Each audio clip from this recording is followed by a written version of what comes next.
All right. What we're going to do, we're going to finish up chapter 4 today. We finished the hard part. Now, we did section 4 yesterday. Now we're doing section 5, which are called rational equations. What does it mean, rational equations?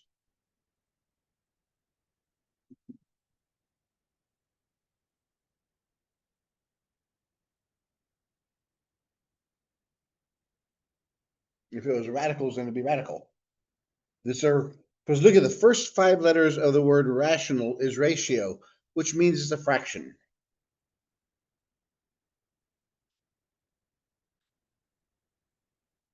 So here we're looking at, since we're doing this chapter, we'll deal with polynomials.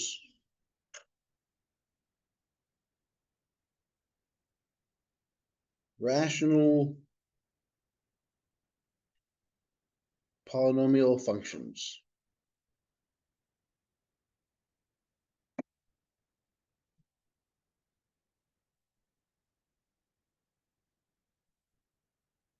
So in other words, a rational polynomial function is a fraction made up of 2 functions.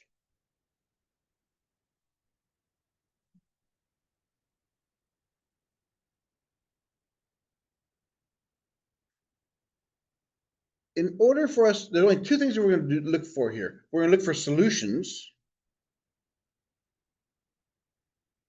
to this polynomial, and then we're going to look at how to graph it. Those are only 2 things we can do to it. And they're both pretty simple, actually. Solutions. What is a solution to a fraction? How do you find the solution to a fraction?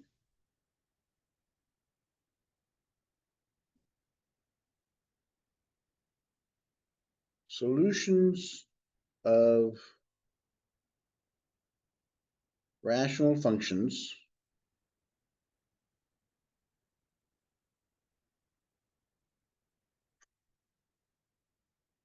come from any x value that 1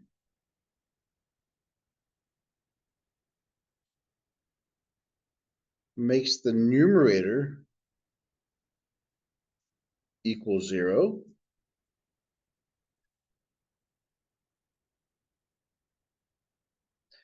and does not make the denominator equal 0. So the top number is called the numerator, and the bottom is the denominator.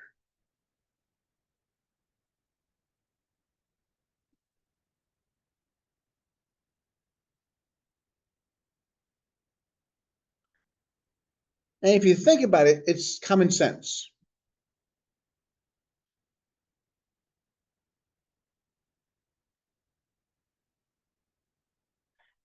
If I remember to solve for the equation, to solve for a solution, you have to set it equal to 0.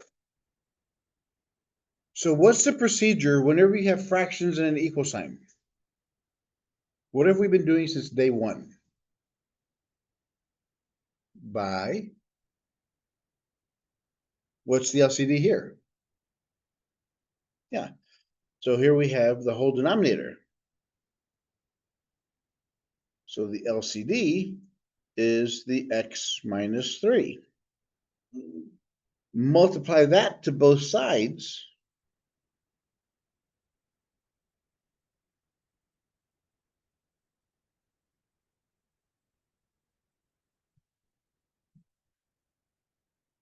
Those cancel, so we have x plus 2. 0 times anything is 0. So the only way a fraction can equal 0 is if the top is equal to 0. So that is my solution.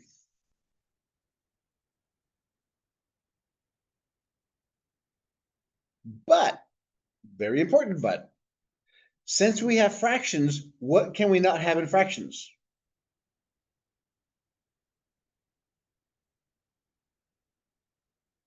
Nope. You cannot have a 0 in the denominator.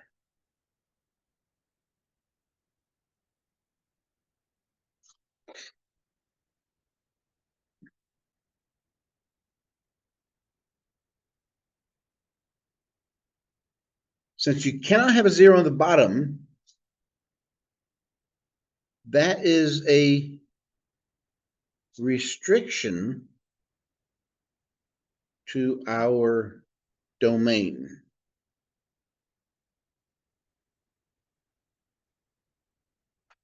What does that mean? Restriction to our domain. What's a domain? Yeah, all possible x values.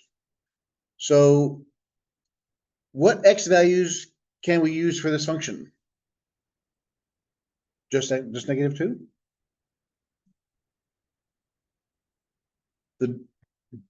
The domain are all possible x values. Remember, it goes from negative infinity to positive infinity. So so far we know that our domain could be negative infinity to positive infinity. But since we cannot have a 0 on the bottom, what's the only x we cannot use? Take the bottom number, take the bottom equation, set it equal to 0. Because when x equals 3, what happens? 0 on the bottom. So we cannot use 3.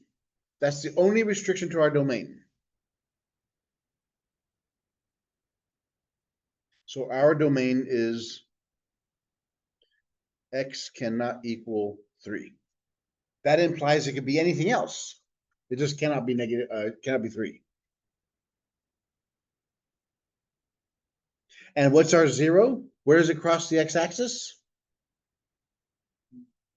At -2. That's my solution. Solutions, our x-intercepts, our zeros, our factors, all those things are true.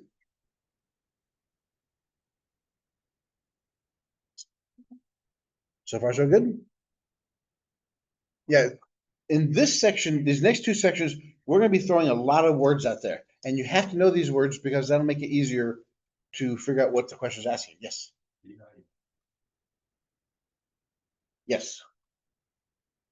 Mm-hmm. Yeah. Well, yeah, because anything times 0 is what? Yeah. That's a good question, though. But why? Yeah. So that's what when we set equals 0, anything we put to the other side disappears.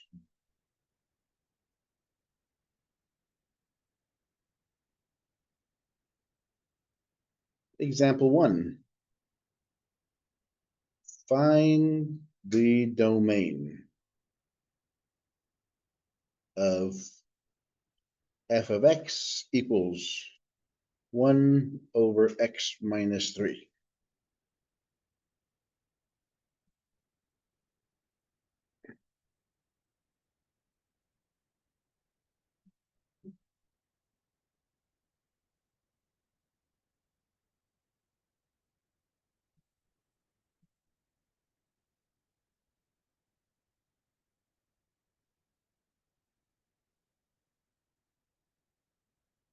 So to find our domain, or change topic, she's back.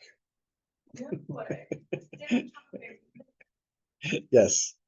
So since we have a fraction, what's the only part of the fraction that's going to tell us that's going to have anything to do with our domain? No, the bottom part. Because the bottom part cannot be 0. So that's the only restriction we have. So we take the bottom number, set it equal to 0. So what that tells us, x cannot equal 3. That's the only restriction we have on our domain. So our domain, we can write x cannot equal 3, or we can say negative infinity to 3 union 3 to positive infinity.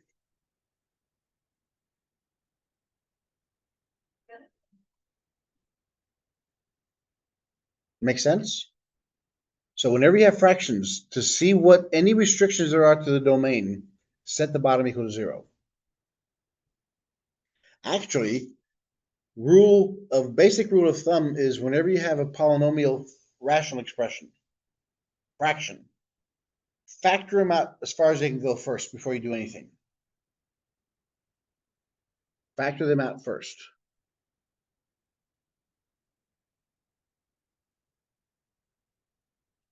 So here's the first one.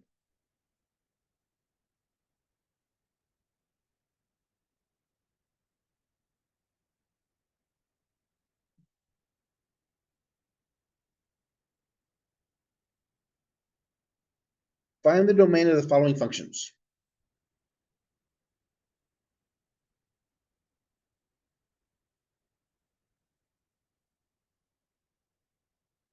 So what's my domain there?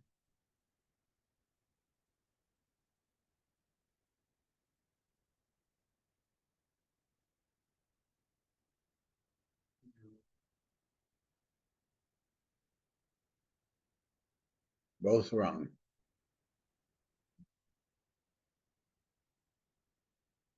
What's my domain? Nope.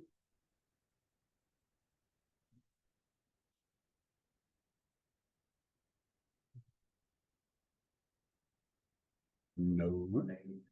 No. Why 1?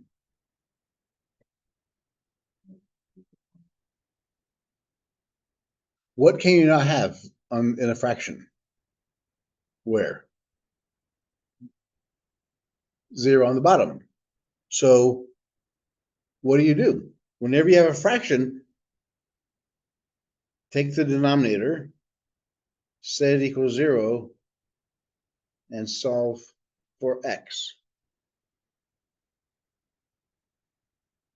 Those are your restrictions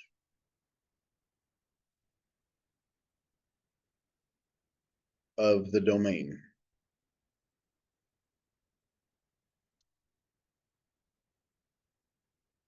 So what do you do here? First step, take the denominator equals 0. What does it equal? Yeah, x equals 0. Because whenever x equals 0, it makes 0 on the bottom, so therefore we cannot use 0 in our domain.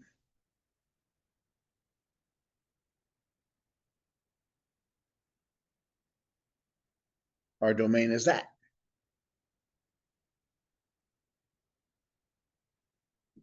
You can use anything else except what makes the bottom equal to 0.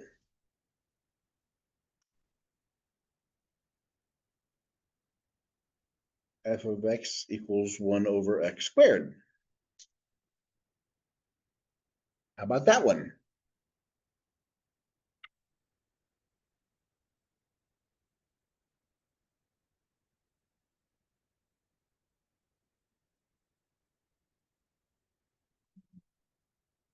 How do you mean?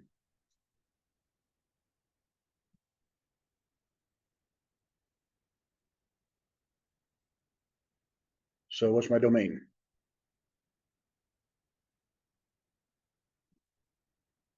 Very good.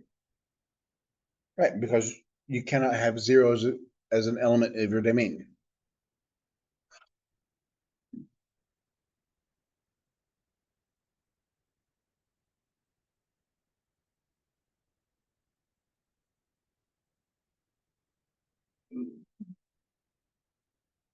What's my domain here?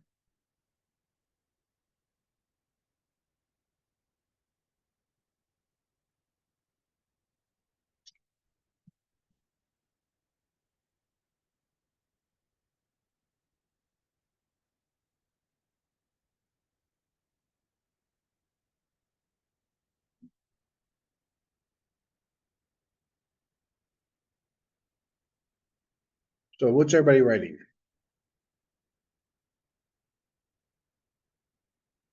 Yeah. So the first thing I gotta do is factor. We have x minus 3 on top. The bottom factors out to x, opposite signs. And the bigger number gets the plus. What times what is 2? When you subtract them, you get 1. We factored it.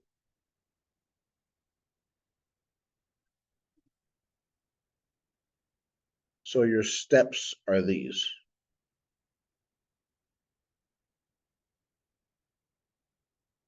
Factor the numerator and denominator. Set the denominator equal to 0. Find x.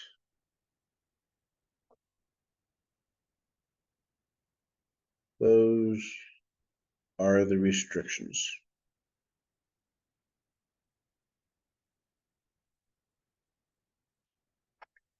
Pretty straightforward, only 3 steps.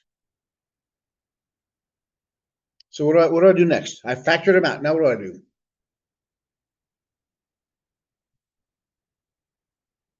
More precise. Set the denominators equal 0, because there are 3 factors. That's a factor as well. So we set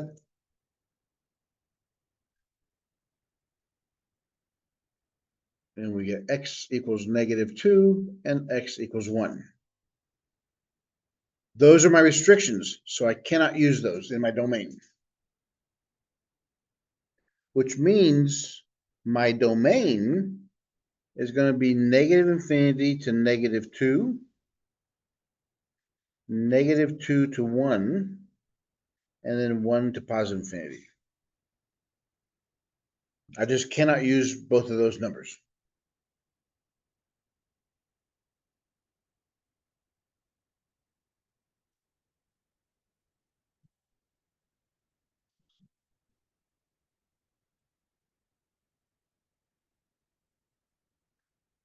Any questions? Anybody not follow what I'm doing here? There's awful a lot of silence for everybody to be following me.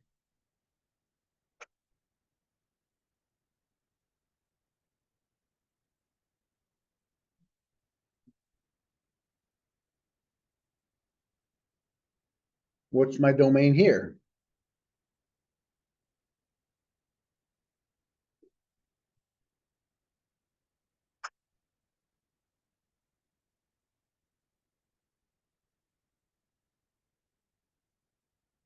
What's my first step? Well, the first factor, they both have a 2 in common.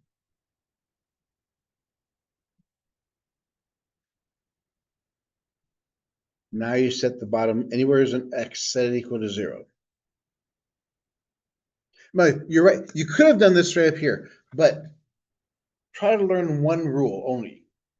Because this one here, I said about, but what if we had a whole equation? You can't set it equal to 0, you gotta factor it. So even this one here, if we had 2x minus 6 equals 0, 2x equals 6 divided by 2, x equals 3. So it's the same thing. So we cannot use 3. So my domain is from -infinity to 3, and then from 3 to positive infinity. Yes. We have taken the 2 out as well. 2 doesn't go in 5.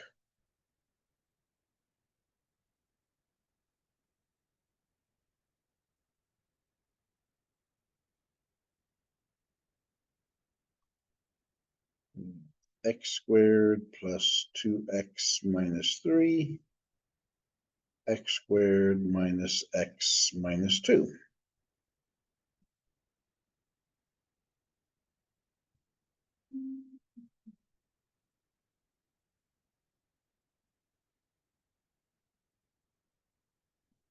So my first step is what?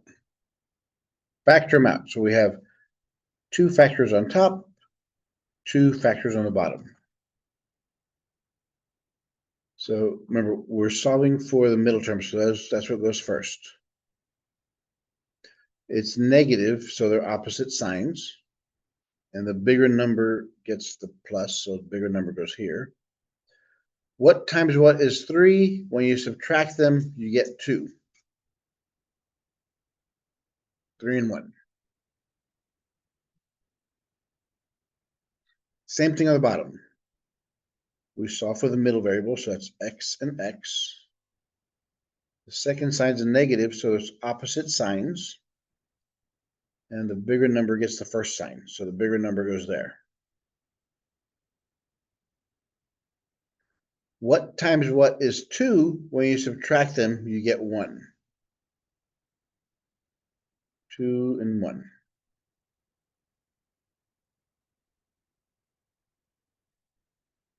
This is important. That's the reason we factor both the top and bottom. Because if anything cancels, we'll cancel those. What that creates what's called a hole. I mean, a hole in a graph will look like this. It doesn't mean it's a jump discontinuity. It just means that value there, let's say that's at 1, doesn't exist. But the rest of the graph follows the same graph. Did anything cancel? No. So what do I do next? Set the denominators equal to 0.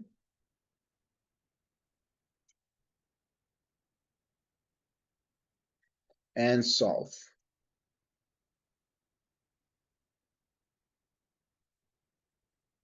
So whatever those are, I can't use them. So my domain starts at negative infinity and goes to -1. Then it starts at -1 and goes to 2. And then it goes from 2 to positive infinity.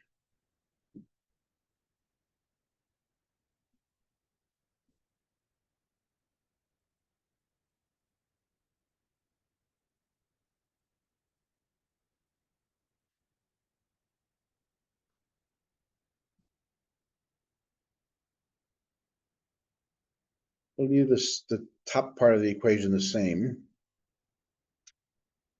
But on the bottom,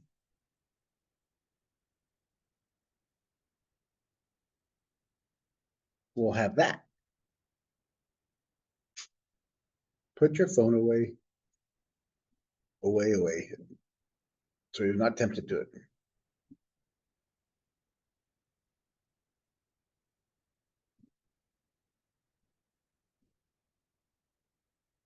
So the top one we factor out, which we just did. So it's x plus 3, x minus 1. We just did it up on top. What about the bottom one? What do we do there?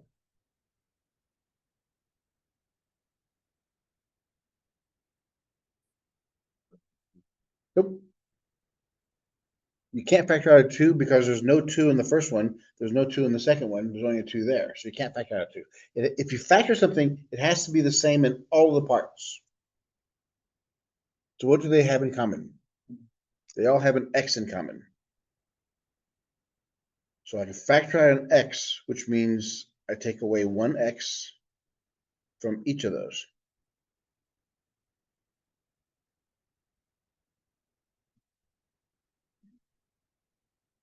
Now I have a quadratic equation. So this bottom part I can factor into x plus 1, x minus 2. This part now is what we had originally up here.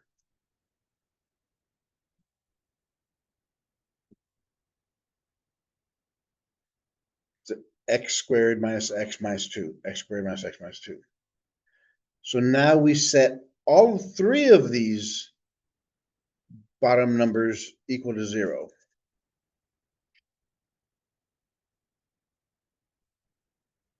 Remember, how many solutions are we going to have on the bottom?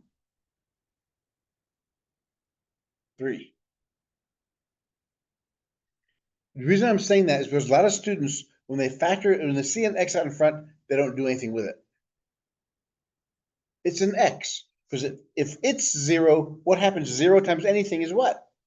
Zero. So it's very important. You have to set it equal to zero. And then we solve those. So we have X equals -1 and X equals 2. So because there's zeros on the bottom, I cannot use them. So my domain, so let me show you how this looks. We start off at -infinity. We have -1, we have 0, and we have 2. Then we go to positive infinity. Remember, we cannot use these numbers because they make it 0 on the bottom. So we have our first intervals here from -infinity to -1. Union. Then we have this other interval from -1 to 0. Union from here to here. From 0 to 2. Union from 2 to infinity. Again, we did that in chapter 1. If you don't remember your intervals, your inequalities, go refer back to that. Or in the beginning part of chapter 2.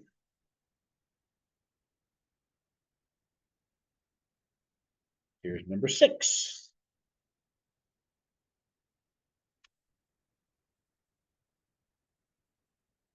-x² x plus 1. Find the domain.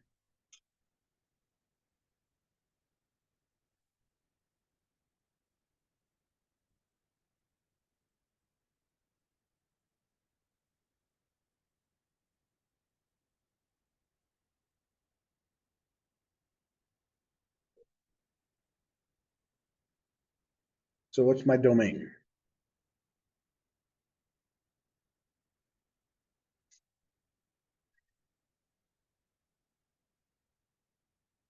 Can I factor anything? No. It's a linear term down there. Can't go any further. That one doesn't matter. It's a single term, monomial. So what do? Set the denominator, very good, and you get -1. So we cannot use -1. So what's my domain? Very good. That's my domain.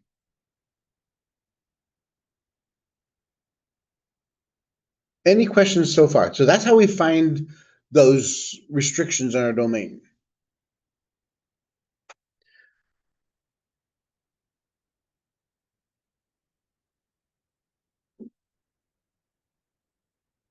The restrictions on the domain have a name. They're called asymptotes. We have two types. It could be looked at 3. Okay, so asymptotes. If you had to define what asymptotes are, we have 2 types.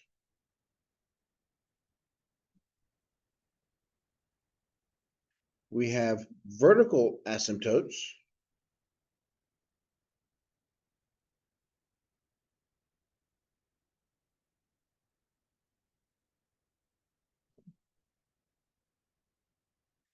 A vertical asymptote is a vertical line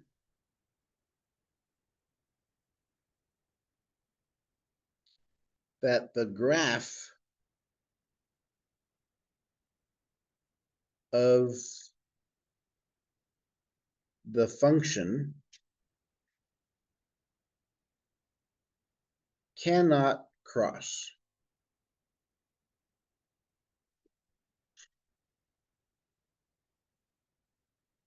Why not? Why can it not cross that line?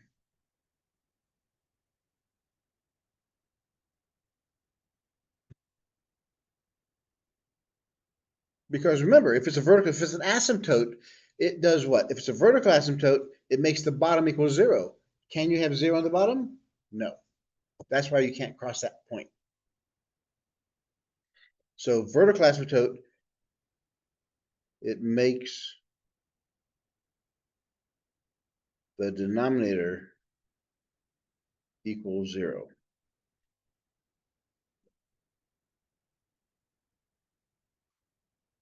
Asymptotes are pretty much bounds in which our graph has to stay around.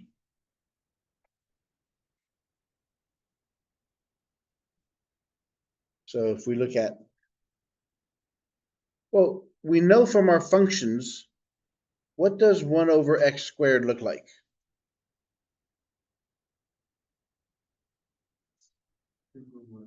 No. Well, it is, but no, not in that way. Yes, it's the Atari symbol. You're right. But what can we not use? So x cannot equal 0. So we have a vertical asymptote there. That's how come our graph looks like this.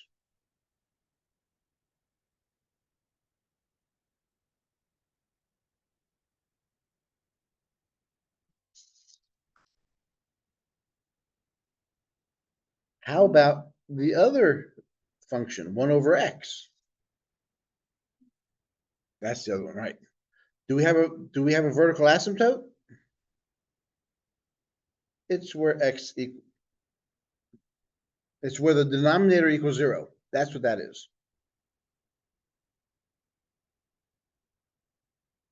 So we cannot use 0. So there you have a vertical asymptote.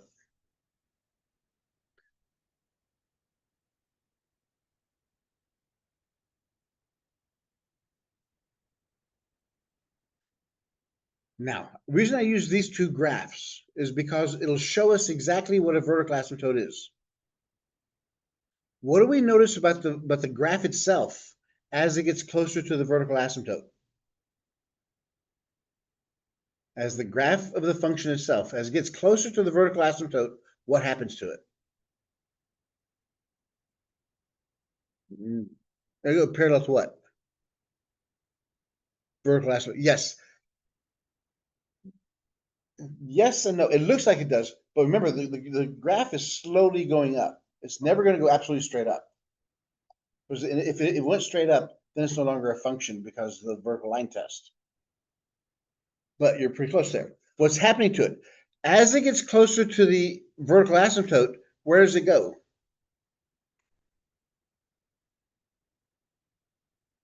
It goes to positive or negative infinity. It goes to infinity. It goes to infinity. It never touches. Yes, it's always, and that's the reason it can never go up. It'll go very close to being straight up, but it goes infinitely close. So that's what a vertical asymptote is. As the graph gets closer to the vertical asymptote, if it goes up, it goes to positive infinity. If it goes down, it doesn't become a number. It goes to infinity. And this is how we write it mathematically. As x approaches, I'm going to call A the vertical asymptote.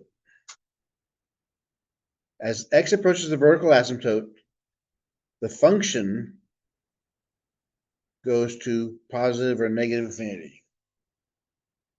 This is what defines a vertical asymptote.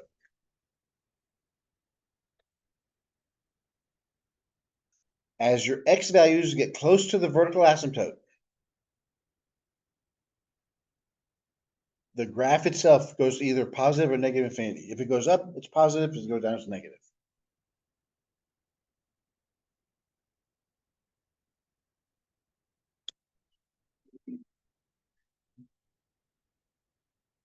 Let's look at some examples here. For vertical asymptotes, yeah. Because it's vertical, it's a positive or negative infinity. That's why I'm pressing go. So let's look at example 3.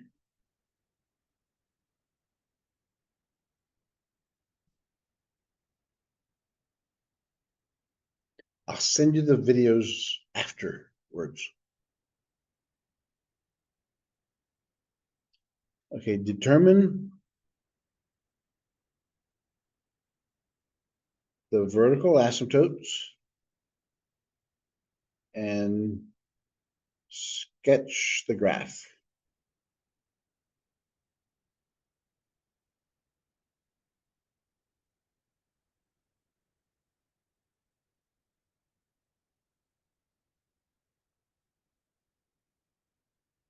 Here we have our first one.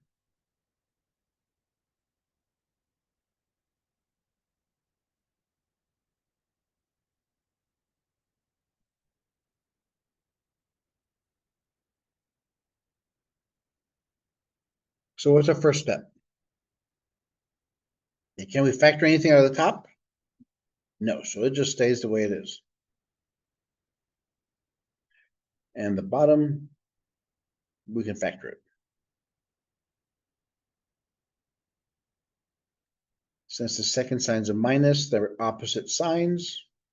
Since the first sign's a plus, the bigger number gets the plus.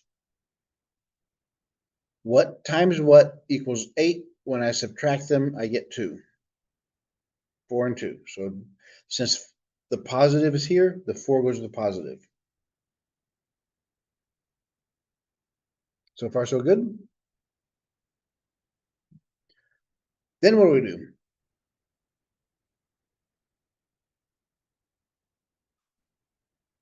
Yeah, find the vertical asymptotes. Set your denominators equal to 0. So x is equal to -4, x is equal to 2. Those are my vertical asymptotes.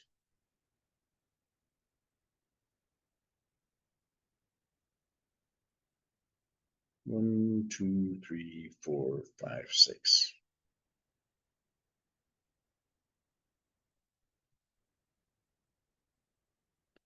One, two, three, four, five, six.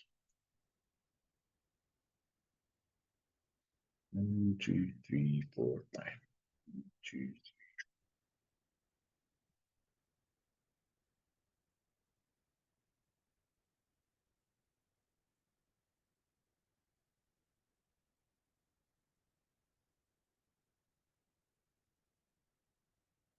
Okay, so we factored them all as far as we can go.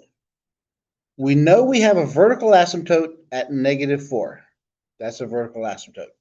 We have another vertical asymptote at 2.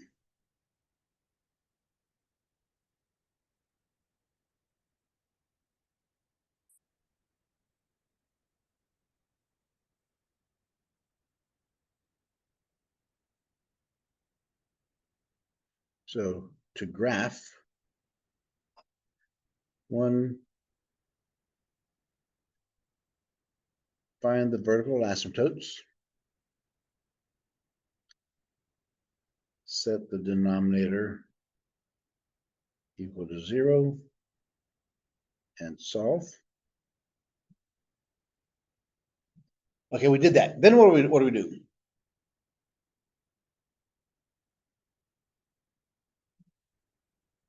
Find the x-intercepts.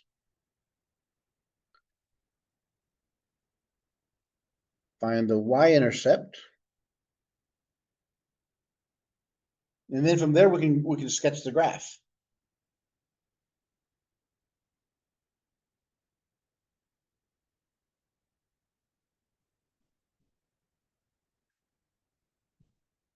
So my next thing I have to do is number 2.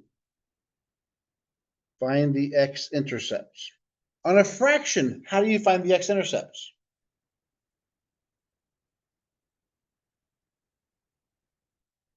The x-intercepts of a fraction are where the numerator equals 0. Because those are my solutions. The only place a function can equal 0, a fraction can equal 0, is if the top is equal to 0. So we take the top number, 2x minus 11, set it equal to 0. 2x equals 11, divided by 2. X equals 5.5.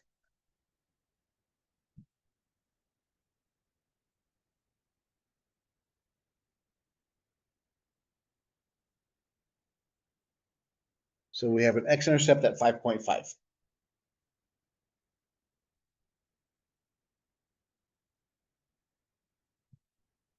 How do we find the y-intercept?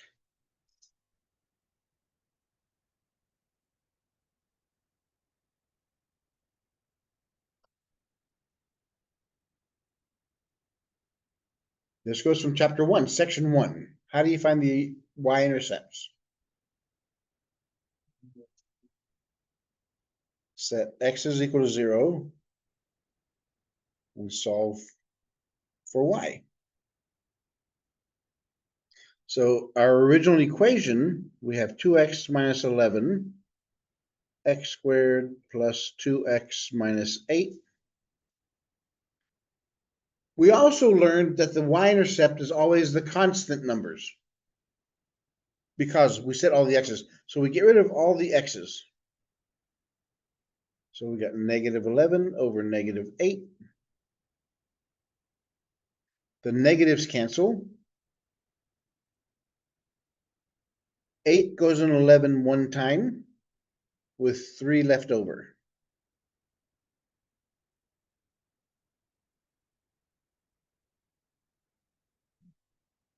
So this is my y-intercept at 1 3/8.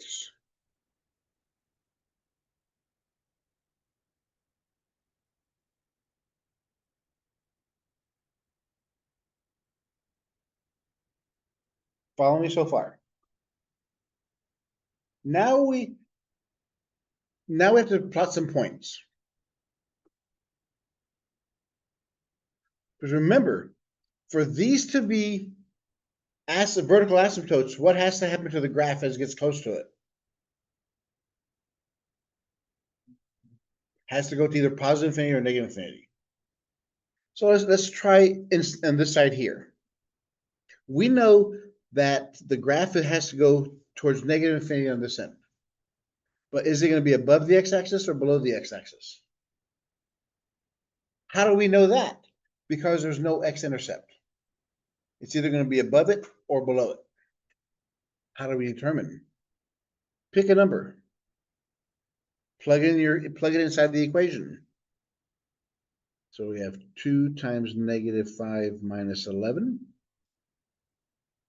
Negative 5 squared plus 2 times negative 5 minus 8. Work it out. The number is irrelevant. All I care about is what sign it is.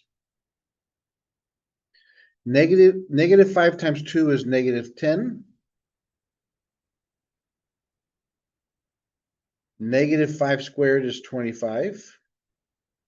Positive 2, negative 5 is negative 10 minus 8.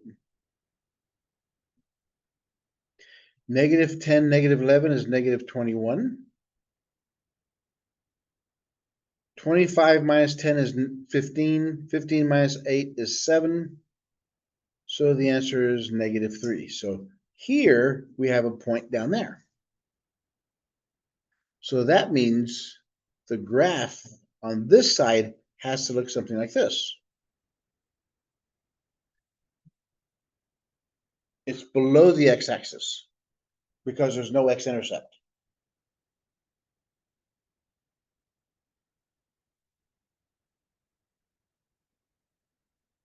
Now, in the middle, we have to pick 2 points because it's either going to go like this, or like this.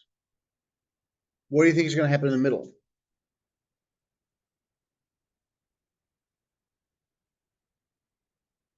Do we have any x-intercepts in there? No, so it can't cross, and the y-intercept is there. It has no x-intercepts, so it can't go down. So we can determine that up here, the graph is going to look something like this because there aren't any x-intercepts.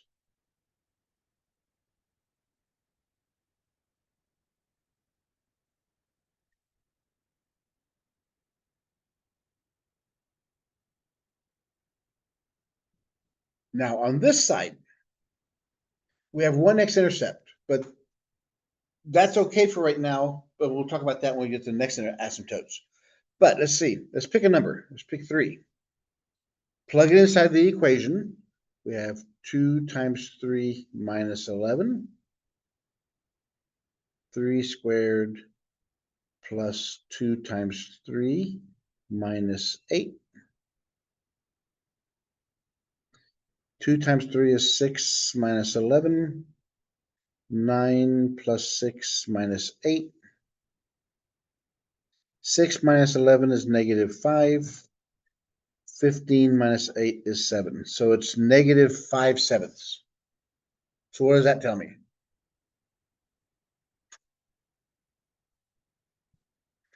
It's below the x-axis. It's somewhere down here. Negative 5/7 is here somewhere.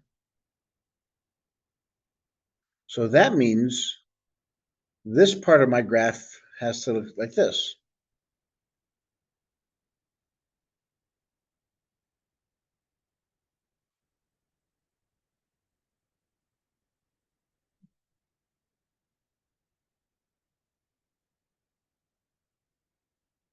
What you should be writing in your notes, instead of just copying what I'm doing, all the stuff I'm saying about how it behaves, where it goes, those are the notes you should be writing down, not what I'm writing here.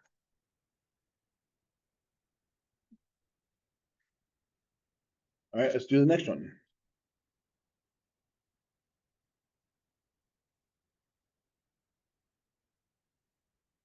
H of x is equal to x squared minus 4x over x cubed minus x.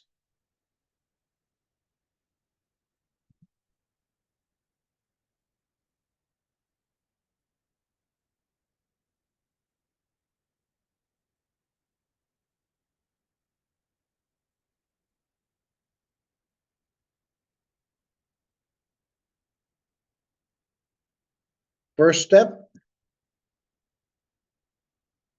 what can we factor out of the top? The x. So we have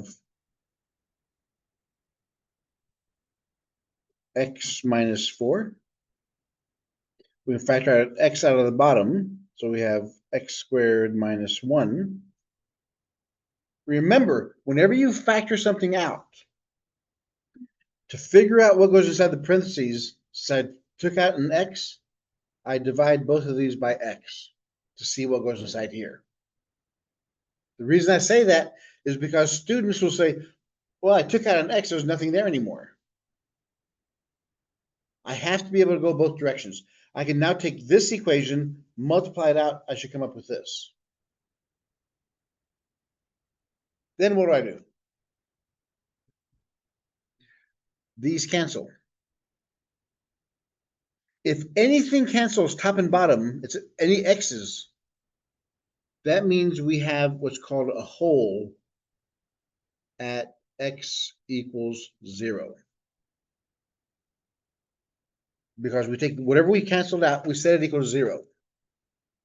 We have a hole at that point. And I'll show you what that means when we do the graph. Can we factor anything else?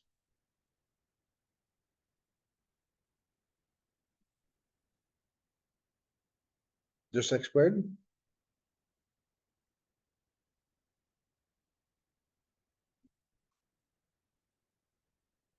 The top is a linear equation. You can't go any further. Can you factor the bottom, x squared minus 1? Yes, it's called the difference of two squares. X squared minus 1 squared. 1 squared is the same thing as 1. So it becomes x plus 1, x minus 1. If you don't remember a difference of two squares, review your notes again.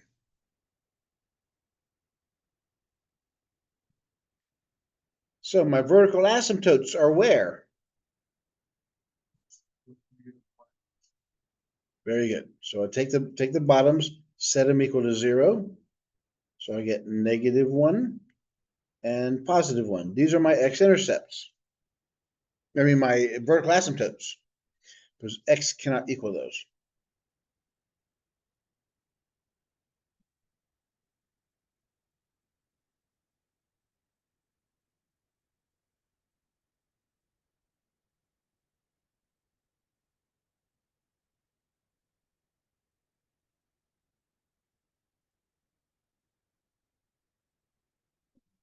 Yes. So where you got, x, x plus one and x minus one, you put the square into a bracket, correct? No, because this right here is a formula we have called difference of two squares. A squared minus b squared. And whenever you have one, that's automatically it's power of anything I want it to be. So that's why it's x squared minus, and that's where I got this from. Okay.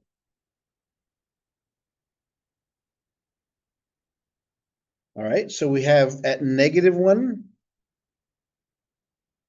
we have a vertical asymptote, and at +1, we have a vertical asymptote.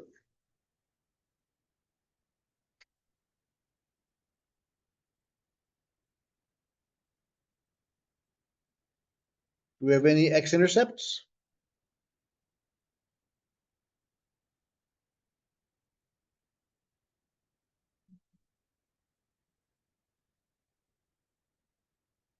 How do you find the x-intercepts? Yeah, take the numerator, set it equal to 0. So we have an x-intercept where? Where? 4. X minus 4. Well, actually, we have two of them, actually, but 1, 2, 3, 4. We have another one. It happens at 0.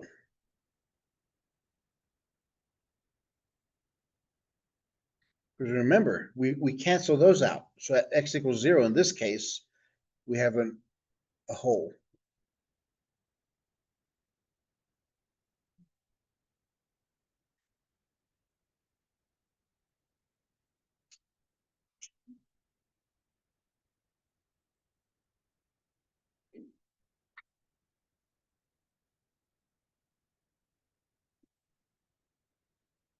All right. Now, again, take a point. I take a point, it's close to the vertical asymptote. When x is -2, what happens to the graph? I use this function.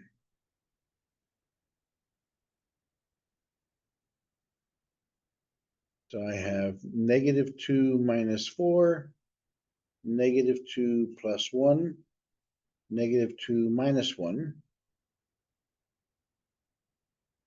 That equals -6,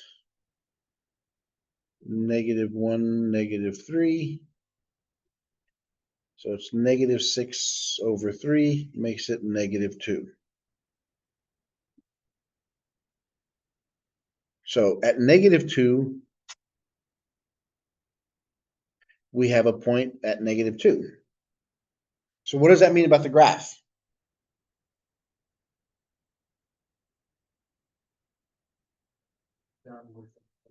Right, so it has to go through that. And since that's a vertical asymptote, it approaches it. And so the other one has to approach this one. Because there's no x-intercept.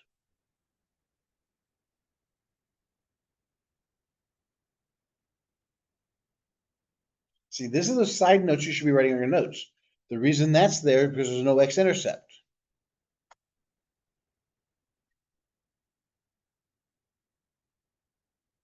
Now in the middle here, what's happening here?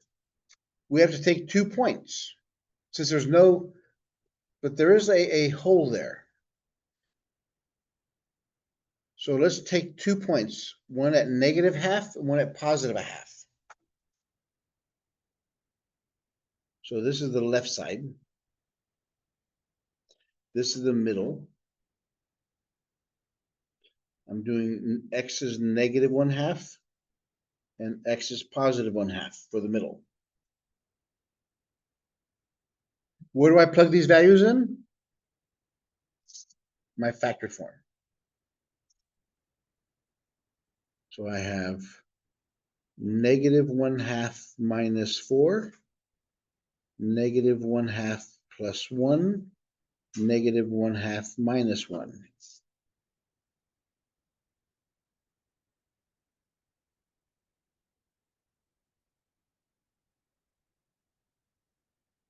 So -½ minus 4 is -4 1/2. Negative a half plus 1. So that's 1 minus a half is a half. Negative 1/2 minus 1 is negative 1 1/2.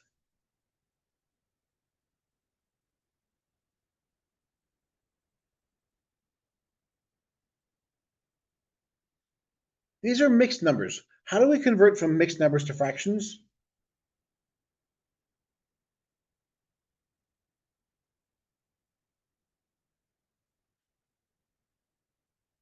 Mixed numbers look like this. The way you do it, take the integer, multiply it to the bottom, and then add the top number all over your denominator.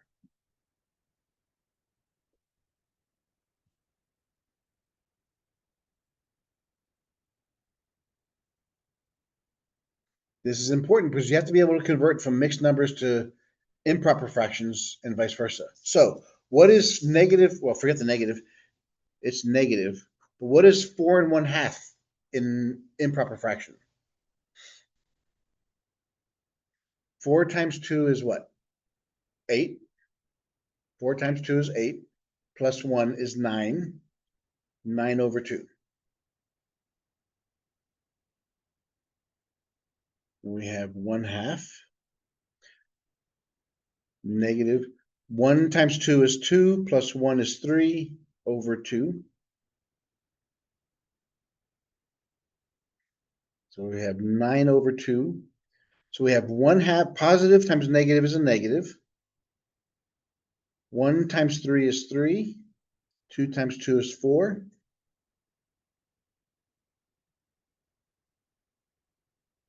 You have a positive on top, negative on the bottom, so the answer is negative. It's a compound fraction. You have a fraction over a fraction. Take the top fraction and leave it alone, and flip the bottom.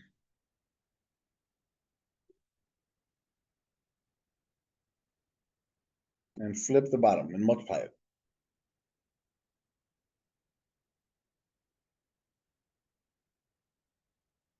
Since you're multiplying fractions, first thing you do is, can anything cancel? Can anything top and bottom cancel?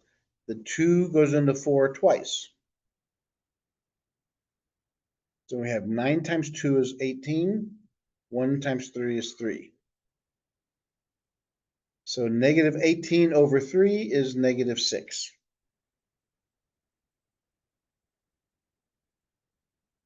So at that point, we have at negative 1/2, we have negative 6.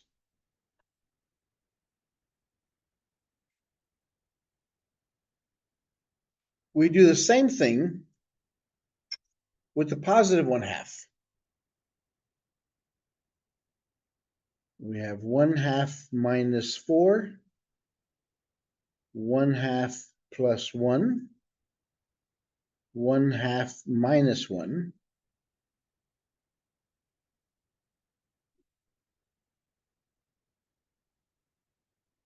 Since 4 is bigger than 1/2, the answer on top is negative. 4 minus 1/2 is 3 1/2. 1/2 plus 1 is 1 1/2.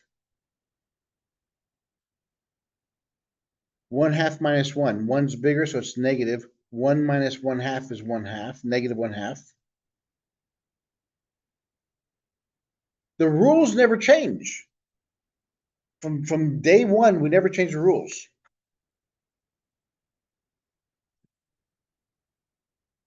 So negative 3 times 2 is 6, plus 1 is 7 over 2. 1 times 2 is 3, plus 1 is 3 over 2. And negative 1/2. So we have negative 7 over 2 over negative 3 times 1 is 3 over 4. They're both negative, so the negatives cancel. Take the top fraction, leave it alone, flip the bottom.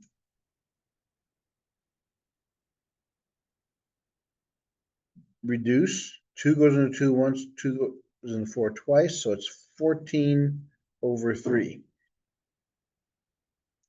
So with this one, it goes up to 14/3, which is 4 2/3. 4 2/3, right about there. So what does that tell me about my graph? On this side, it's down here.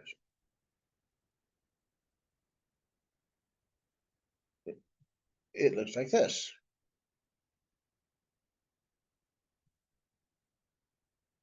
Because we have a hole there. The graph has to go up to that hole and skip it and go to the other side.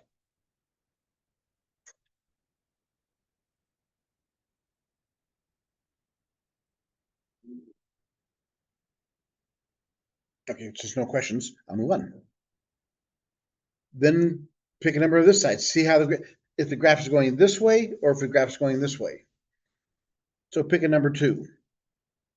2 minus 4, 2 plus 1, 2 minus 1. -2, 3, 1, so it's -2/3. So on this side, the graph looks like this.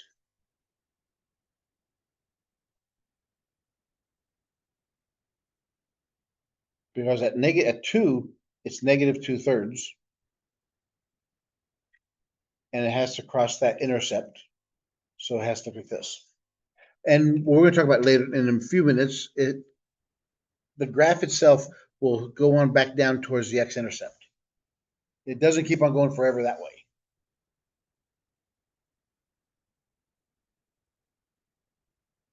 This is what happens when you have a hole. It doesn't mean it's just ignored, but the graph itself just, you put a hole there pretending that there's a spot there. Why is there a hole? Why is there a hole there instead of a number? Because the x is canceled out. And we set them equal to 0 and find out when x is 0, plug that in there, we get 0. So at that point, it's a hole.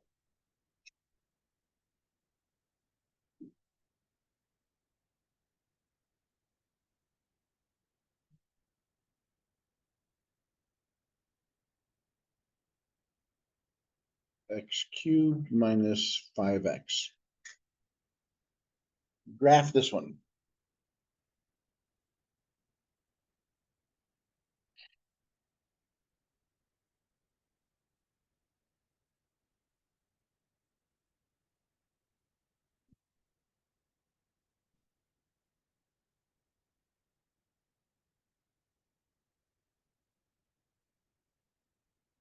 We can't do anything with the numerator, but the bottom, what can we do?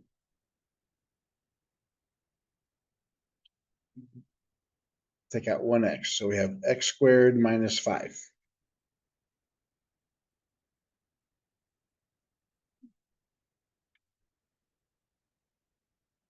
Aren't any holes. That's good.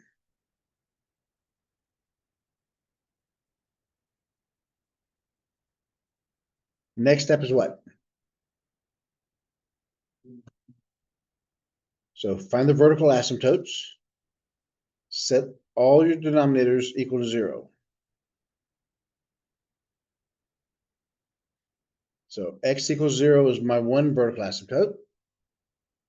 What are my other ones? How many asymptotes should I have? Yeah, I should have 3 asymptotes. So add 5 to both sides. X squared equals 5. Square root both sides, so x is equal to plus or minus square root of 5. Again, don't forget, whenever you square root a squared number, you have to put a plus or minus in front of it. So these are my vertical asymptotes. What's my x-intercept?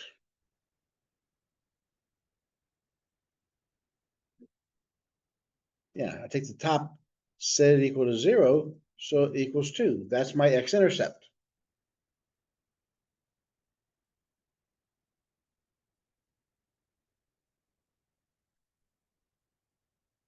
Do I have a y-intercept?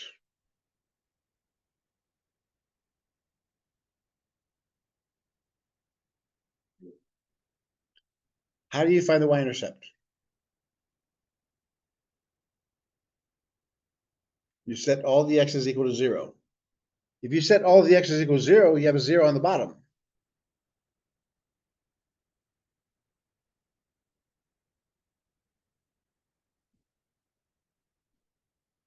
We have no y-intercept.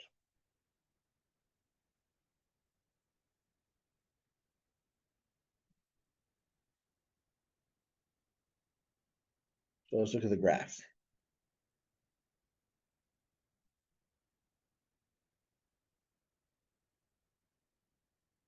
We know we have a vertical asymptote at x equals 0.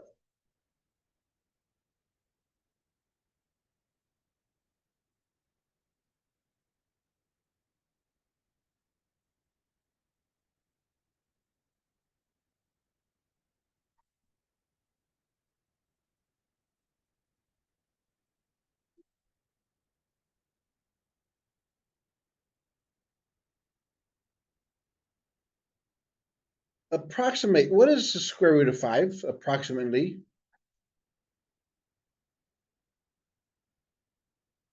Well, do we know what the square root of 4 is? Square root of 9 is, so it has to be between 2 and 3, but 5 comes pretty close. So let's say this is approximately 2.1 or 2.2. So our other vertical asymptotes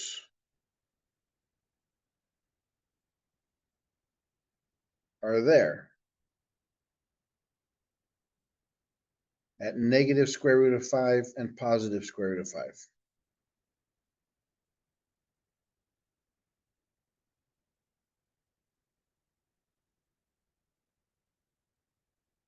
And we have an x-intercept at 2.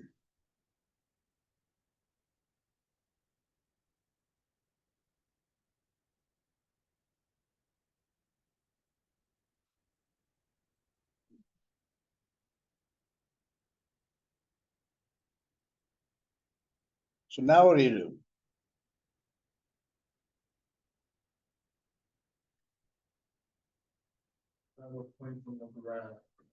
Yep. So we have, how many intervals do we have here?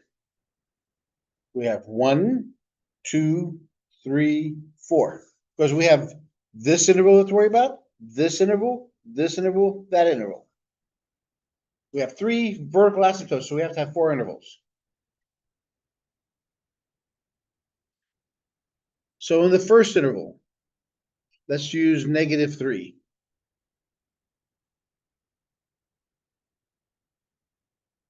So I plug it in the equation, negative 3 minus 2, negative 3, negative 3 squared minus 5.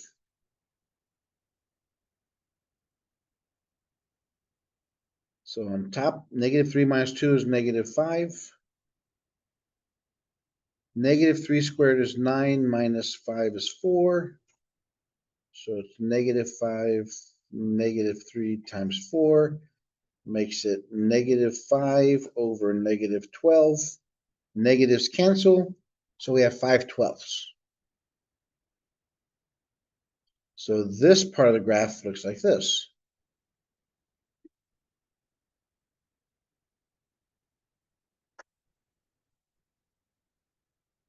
Because there's no x-intercept.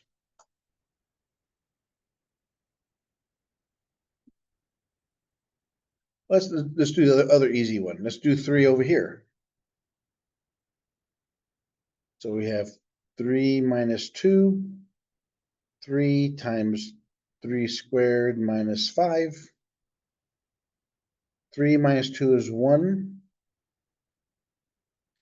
3 squared is 9 minus 5. So it's 1/12. So this other side is also above the x-axis.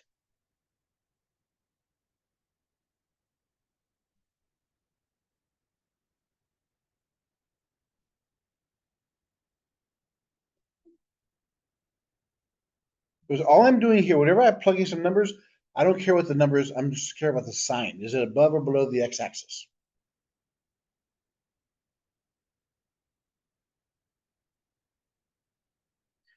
Now, in this interval, let's pick the number 1. Let's say x is equal to 1.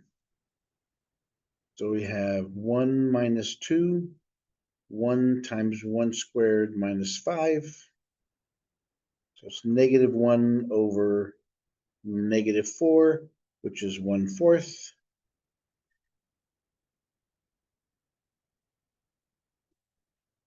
So in this interval, what's the graph going to look like?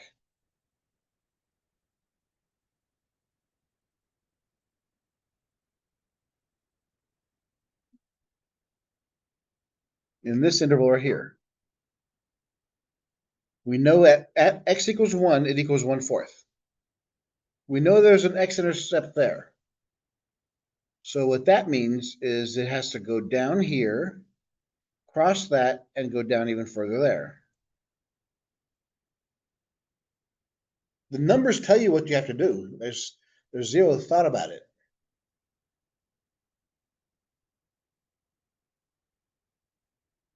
Now in this interval, there's no x-intercept. So that means it's going to be either be a u going up or a u going down. Let's plug in x equals negative 1. So we have negative 1 minus 2, negative 1, negative 1 squared minus 5, negative 3, 1, negative 1 squared is 1, 1 minus 5 is negative 4.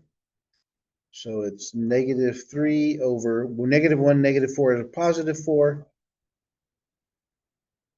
So it's negative 3/4.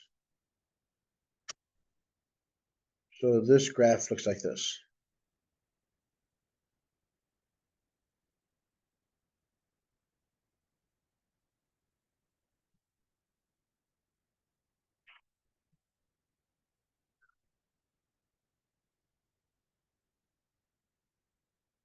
Any questions? Where it goes on the X, it matters. The only thing we have to look for is the sign for exponential shift. Well, yeah, that's what you look for, the x-intercept, the y-intercept, those are important. Once you plot those, we know the graph has to cross there. And I pick a value and it gives me that value. So the graph has to connect those two. Since there's no x-intercept there, and these are my asymptotes, that means they both go down. So it never crosses the x-axis there. That's all there is to it. So that's vertical asymptotes. Now there's another type of an asymptote called a horizontal asymptote.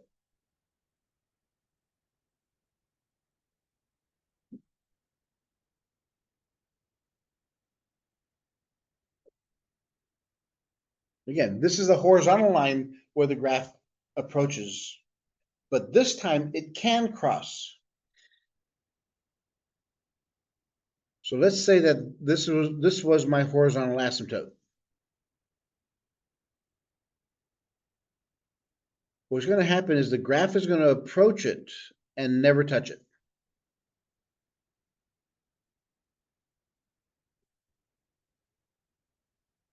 Actually, in this example, what does the graph look like?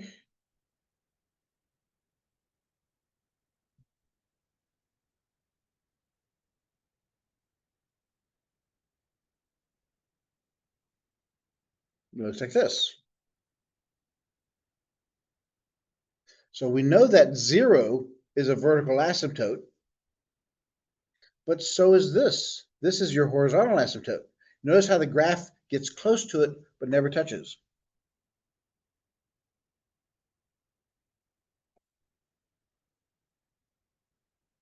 These are a lot easier to determine.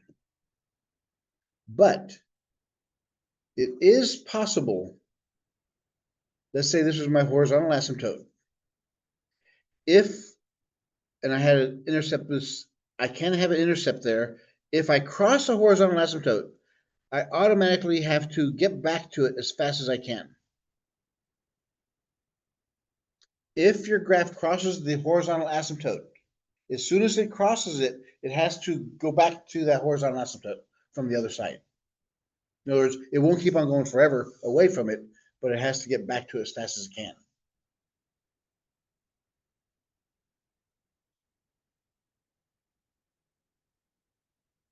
To find the horizontal asymptote,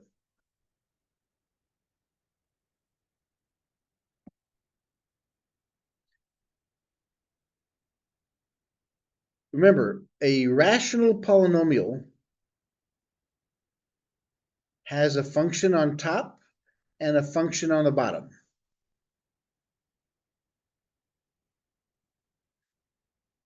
Ax to the n plus a to the n minus 1, x n minus 1, and so on and so forth. On the bottom, we have bm x to the power m, bm minus 1, x m minus 1, and so on and so forth. Because we have to use different letters because they're not always the same. And the coefficients are not the same. So here's the important part about it. When dealing with functions, the most important parts are the leading terms. Everything depends on the leading term.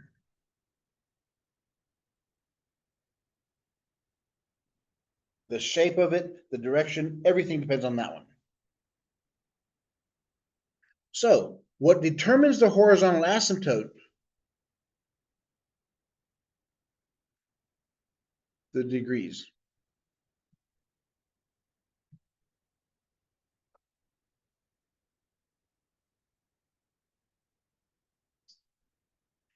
If the degree on top is bigger than the degree on the bottom,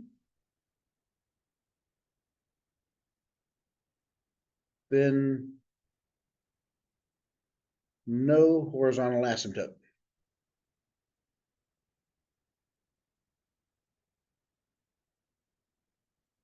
Let me show you why that is.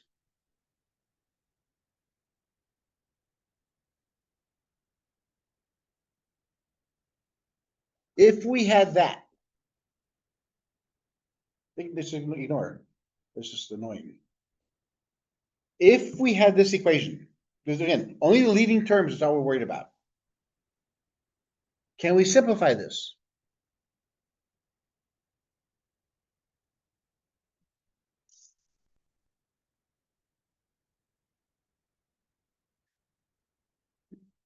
If you have the same basis or any basis, you have exponents, you can subtract the exponents.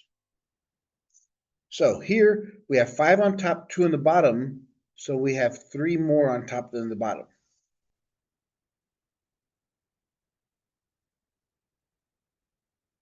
So what happens as x goes to infinity?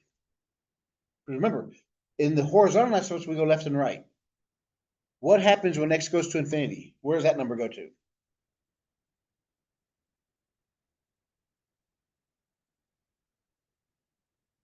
Does it get bigger or does it get smaller? That's what I'm going to ask you that. It gets much bigger. So it goes to infinity. That's why there's no horizontal asymptote. So if the top exponent is bigger than the bottom, there is no horizontal asymptote. If they're equal,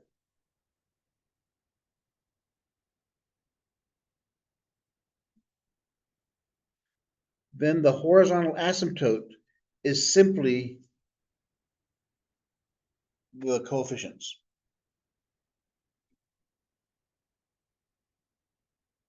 Why is that? Because if we had 2x to the third over 3x to the third, how can we simplify that? They cancel. So we're left with 2/3, which is what the A and B are. They're the coefficients. And the last one is if the bottom is bigger than the top.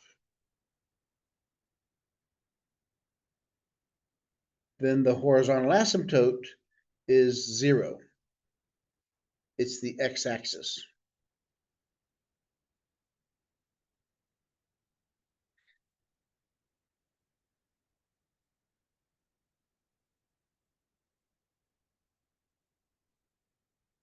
Same thing here. Whenever you have the same bases, I can subtract this number from that one. So I have 5 minus 2. I get 2, 3x cubed. Now, as x goes to infinity, and so 1/1 is 1. 1/2 is 1/2. 1/10, 1/100. What's happening as the bottom number gets bigger? It's getting smaller. Eventually it gets to be how small? Very close to 0. That's why we say it's 0. Remember, it approaches it, but never touches it. So these are your 3 conditions for horizontal asymptotes. All you have to do is look at the leading coefficient and the leading exponent.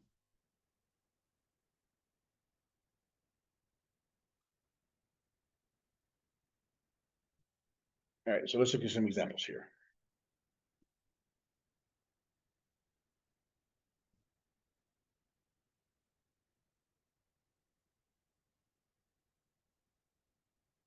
Negative 7x to the 4th minus 10x squared plus 1. 11x to the 4th plus x minus 2. What's my horizontal asymptote?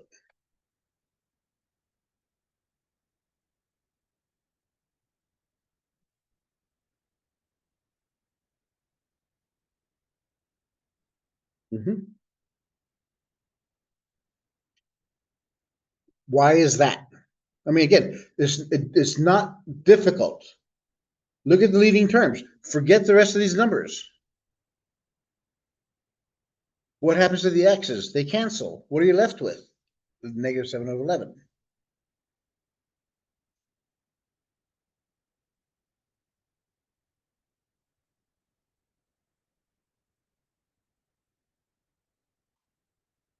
Two x plus 3, x cubed minus 2x squared plus 4.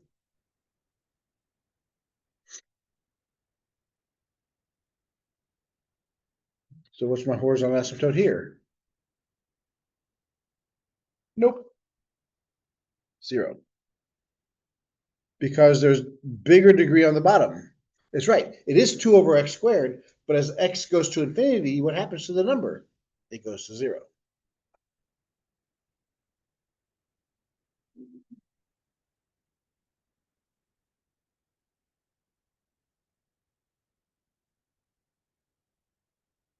And actually, we did those with all the other ones we did. Remember our first one we did? This is A, 2x minus 11x squared. So what's my horizontal asymptote here? It's 0. Sure enough. It crossed here, but it went really quick down. Then B, x squared minus 4. What is that one? Still 0. Again, we had an x-intercept. We got back down to it really quick. How about this one? Same thing. We had one x-intercept there. Again, it can happen. Horizontal asymptotes can have intercepts. Verticals cannot.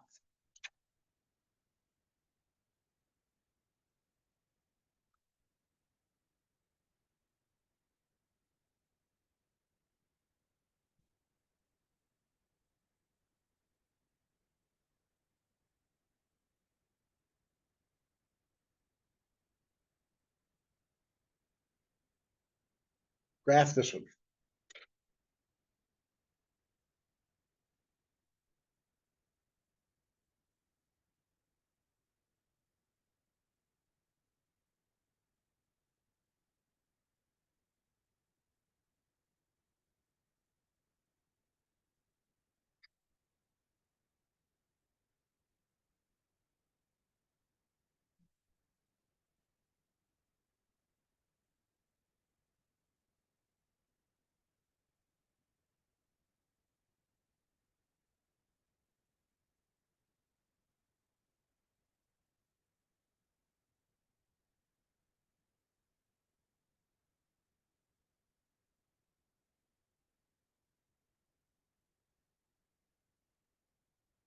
So what are you finding? What's the first you gotta find? You can't factor those, so what are you gonna do find first?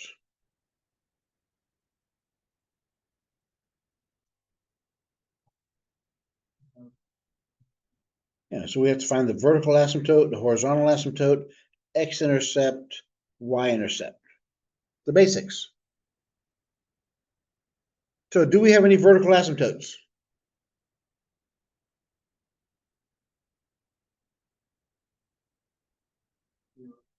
Yep, take the bottom set equals 0, so x is equal to 0. Yes. Do we have any horizontal asymptotes? Yeah. It's the coefficients. They're both x squares. It's 2 over 1, which is 2. What's my x-intercept?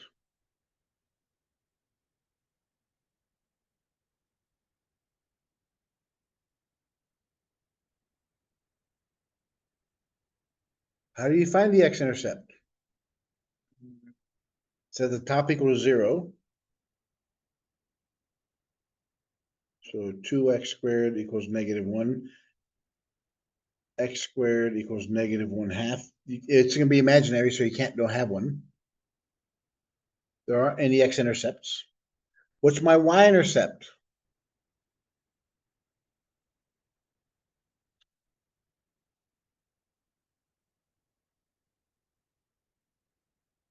What's my y-intercept?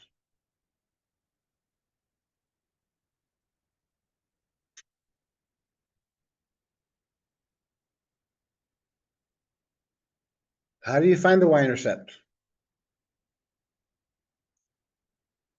Set all the x's equal to 0. If you do that, what do you have? Nope.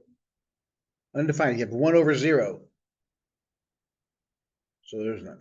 You have no x-intercepts and no y-intercepts. So we have a horizontal asymptote at 2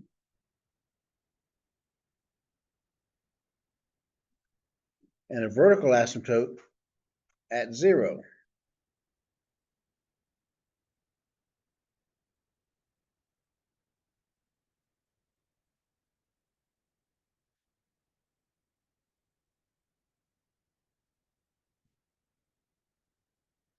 So what do we do now?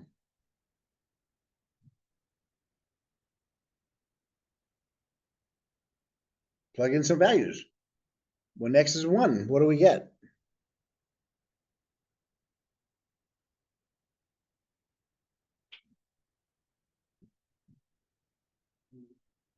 Three.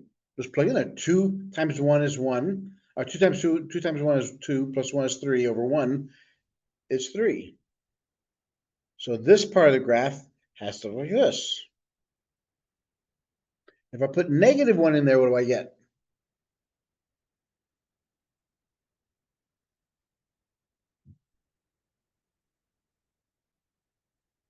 Also get a 3.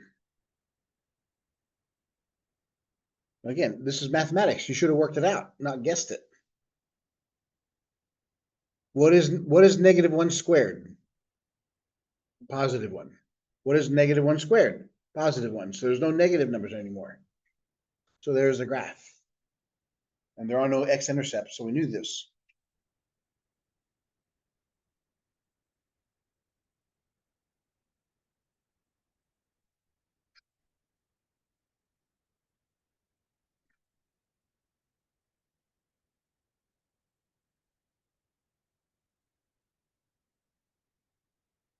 How about this function?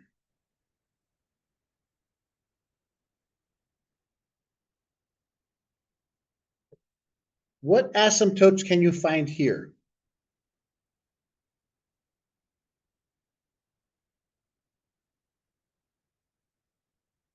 And I'll give you a hint. There are 2 of them.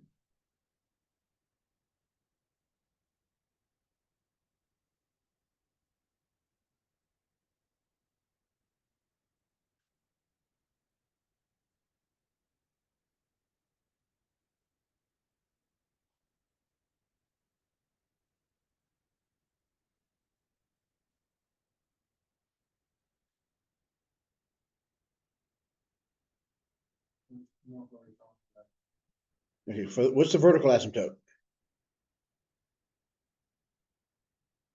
Horizontal asymptote?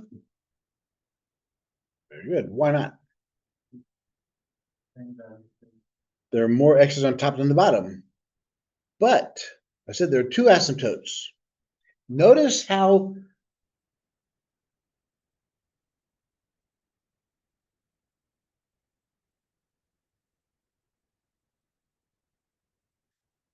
if n is bigger than m,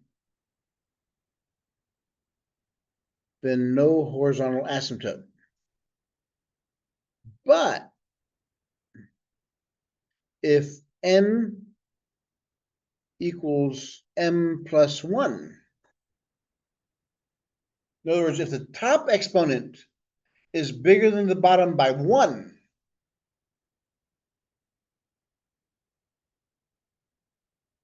we have an oblique asymptote.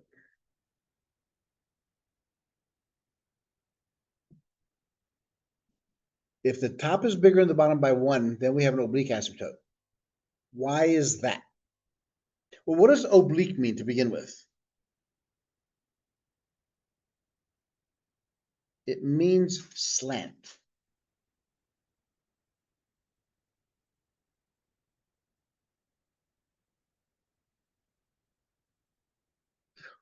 So what if we divided these? Do we have any methods to divide these? Or, since it's a linear equation, we can use synthetic division. So let's use synthetic division, see what happens.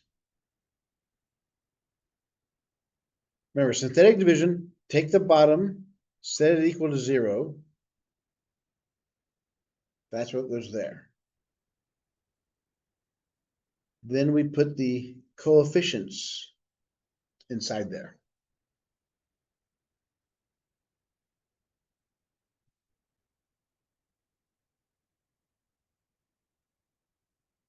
Bring down the first one. So 2 times 2 is 4. 4 minus 3 is 1. 2 times 1 is 2. Don't care about the remainder. All I care about is this. What kind of equation is that? This is going to be 2x plus 1.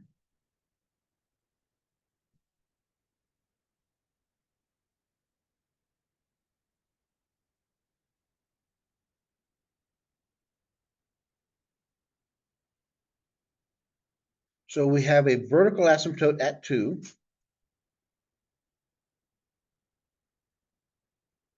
And then we have this as our oblique asymptote. Start off at 1, up 2 over 1.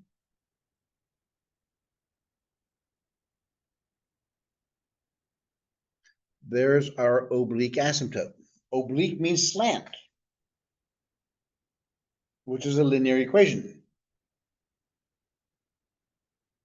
So how do you find oblique asymptotes?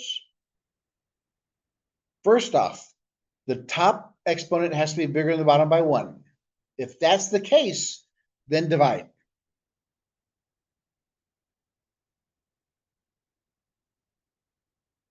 If the bottom is a linear equation, then you use synthetic. If not, then you have to use long division.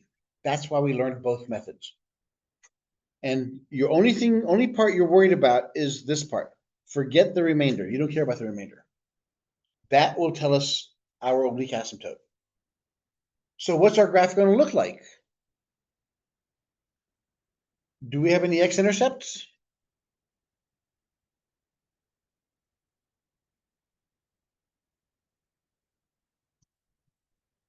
Do we have any y-intercepts?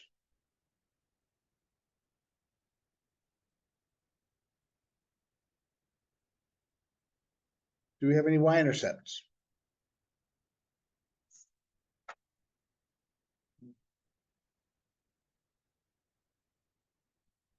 Yes, because the y-intercept is -1 over -2, which makes it positive 1/2. So we have a y-intercept here.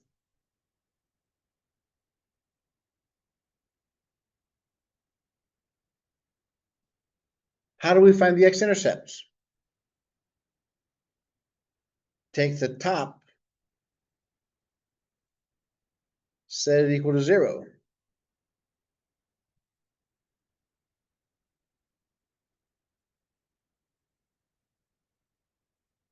Since it can't be factored, we use the quadratic method, quadratic formula.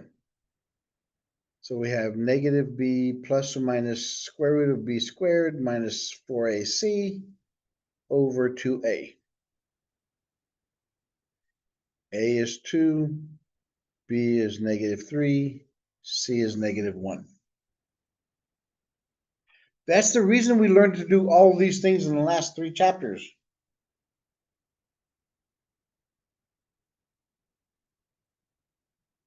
So it's negative of negative 3 plus or minus negative 3 squared, 4 times a times c over 2 times a.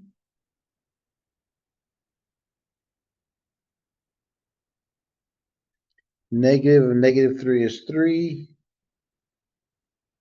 Negative 3 squared is 9.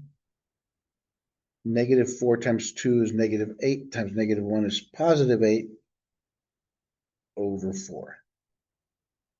So my x-intercepts are at 3 plus or minus square root of 17 over 4.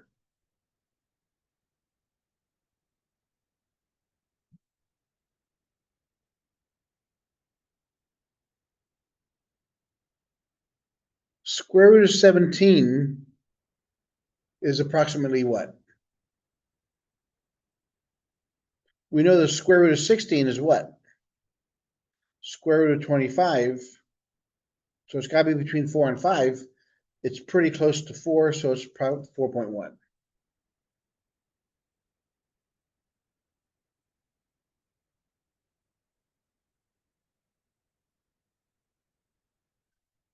So we have 2 possible answers. We have 3 plus 4.1 over 4, or 3 minus 4.1 over 4, which is negative 1.1 over 4.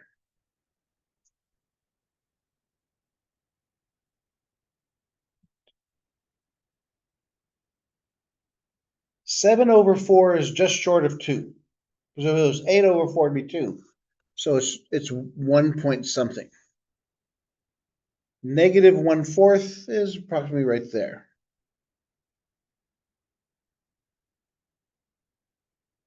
So what is it? Are there any more x-intercepts? No. So what that tells us, our graph has to look something like this. That's what our graph will look like. Because the x-intercept and y-intercepts tells us that if it goes through this end, the other half has to be the opposite.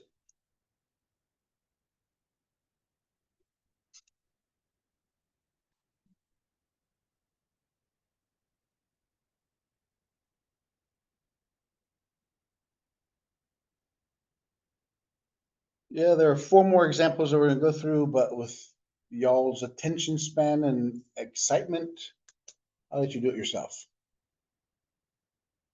Any questions about this process? If you know it, you know it. If you don't, you're going to be hurting. Because as you can see, this stuff is not easy. A lot of moving parts. I would have sworn I would have had 1,000 more questions than I did. But instead, I got deer in headlights.